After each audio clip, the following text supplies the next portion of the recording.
ඒතර සම්මුතිය තුළ මම කියන්නේ කවුද? ඔන්න අහගන්න මම කියන අය ගැන. මම කියන කෙනා ගැන චූටි විග්‍රහයක් කරන්නම් මෙතන ඔයාලා කවුද සහ හෘද සාක්ෂියත් එක්කව බලන්න අපි කොතනද ඉන්නේ කියලා. මම කියලා කියනවා ඔබත් දන්න මමත් දන්න මම කෙනෙක් ගැන. ඔබත් දන්නවා මම ගැන මමත් දන්නවා. ඒ කියන්නේ දැන් ඔයාලා කියනවා රොෂෙන් මාමි. දේශන දෙනවා. සඳිරු සෑගාව ඉන්නවා. මෙහෙම කියලා කියනවා එක රොෂෙන් කෙනෙක් ගැවේ ඔයත් දන්න මමත් දන්න මම. අපි කිව්ව තව කෙනෙක් අපි ජනප්‍රිය ගායකයෙක් ගන්නකො මුළු ලෝකෙම දන්නවා. ඒ කියන්නේ මම කිව්වන් පස්සේ මං අහවලා මෙන්න මෙහෙම කියලා දන්නවා. ඉතින් පුතේ තව මම කෙනෙක් ඉන්නවා. ඔබ නොදන්න මම දන්න මම. ඔබ නොදන්න මම දන්න මම. අන්න ඒකම හරි අමුතුයි ඈ. මේ වටපිටාවේ ඉන්න මිනිස්සු සමාජයේ ඉන්න මිනිස්සු කිසිම කෙනෙක් ඒ මම ගැන දන්නේ නැහැ. ඒ මම ගැන දන්නේ හෘද සාක්ෂියෙන් ජීවත් වෙන මං විතරයි. අපි කියමු සමහර මිනිස්සු වැරදි වැඩ කරනවා. පුතේ මේක හදවත ඇතුළේ තියෙන, හිත ඇතුළේ තියෙන. මේක එළියට දෙන්නේ නැහැ. එතකොට ලෝක මිනිස්සුනි මෙයා හරි හොඳයි. හැබැයි පුතේ හිත ඇතුළේ කරන තරම චරාම අසික්කිත වැඩ කරනවා. නමුත් ලෝකෙට පෙන්වන්නේ නැහැ. ඒ තමයි මම කරත්තරම් පුතේ ඔබ නොදන්න මම දන්න මම. තුන්වෙනි මම තමයි ඔබ දන්න මම නොදන්න මම. ඔබ දන්න මම නොදන්න මම. ඒකත් හරි අමුතුයි පුතේ. දැන් මගේ රත්තරන් පුතාලා මතක තියාගන්න. මම කතා කරන විදිය මන් දන්නේ නැහැ. හැබැයි මම කතා කරන විදිය ඔයාලා දන්නේ. මං ඇවිදින විදිය මන් දන්නේ නැහැ. මම නෙමෙයි දන්නේ ඔයාලා දන්නේ. ඒතර මගේ රත්තරන් පුතේ මම හැසිරෙන විදිය මම දන්නේ නැහැ. හැබැයි ඒක දන්නේ ඔයාලා. ඒ තමයි මම නොදන්නේ.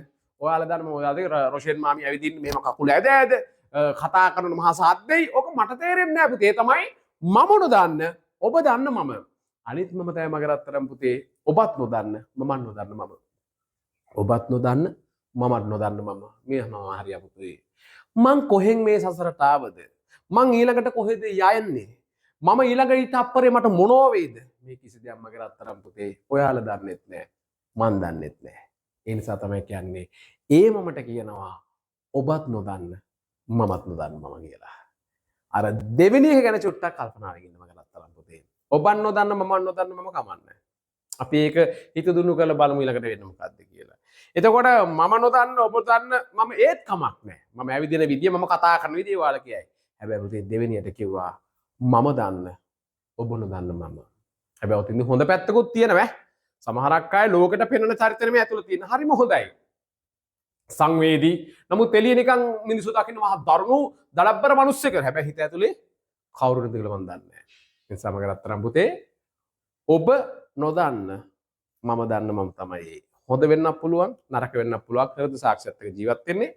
අනිත් කෙනා තමයි ඔබත් දන්න මමත් දන්නවා. මේ නිසා ඒක විශේෂයෙන් මතක තියාගන්න ජීවිතය තුළ මෙන්න මේ මම කියන පුජ්‍යලයා කවුද සහ මම කියන කෙනා ගාව කොතනද නතර වෙන්න ඕනේ කියලා. හැබැයි මතක තියාගන්න මගේ රත්තරන් පුතේ හොඳම දේ තමයි ජීවිතේ මේ සමාජෙට මේ ලෝකෙට හොඳ දෙයක් විතරක් කරන්න උත්සාහ කරන්න.